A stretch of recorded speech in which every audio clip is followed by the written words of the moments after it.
this slide in. Now for this way, I have to move. Where am I moving? And move over there. Okay. Oh, that's right. Okay, so now we're going to bring in this slide. This is the kitchen, and see how it lifts up? It's really cool. This is a hydraulic slide. It's a hydraulic slide. It lifts up and comes in.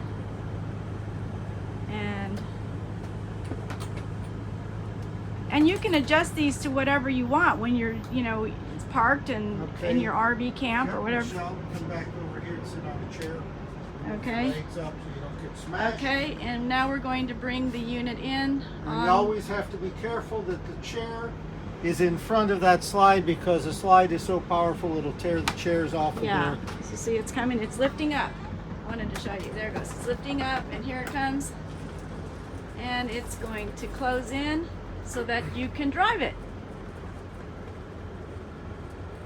Again, just an amazing unit.